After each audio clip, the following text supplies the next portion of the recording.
Now, Paul goes on to say here, verse 14 now of 1 Timothy 3, "These things write I unto thee, hoping to come unto thee shortly." You see, Paul was in prison, hoping to be out of prison, and if he was out of prison, it was after his first imprisonment, and he hoped to join Timothy. Paul was in Macedonia, and Timothy was in Ephesus. Now, verse 15, he says, "But if I tarry long, that thou mayest know how thou oughtest to behave thyself in the house of God, which is the church of the living God, the pillar and ground of the truth." Now, this is a very important verse. I gave this as the key to the epistle. I think this letter here would be a book of church order for the local church in the absence of Paul, you see. He says, "I've written this to you so you'll know how to act." And he says, in the church of the living God, the church that is the church, and the pillar and the ground of the truth.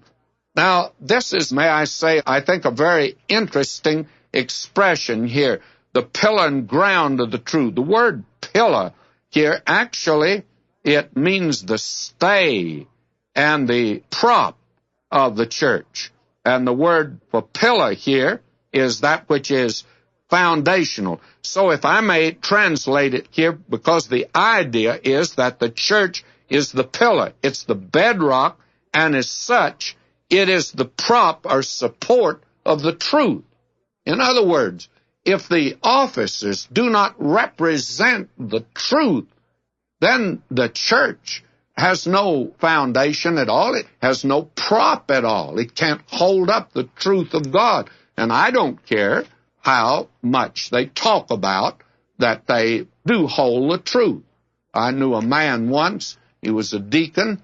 He carried a Bible, the biggest Bible I think I've ever seen.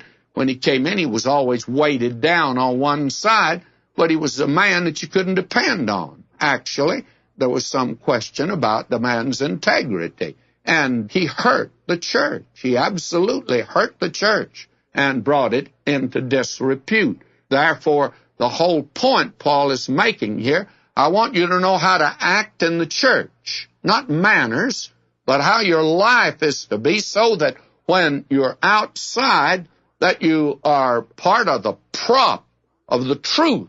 You represent the truth. Oh, that's so important.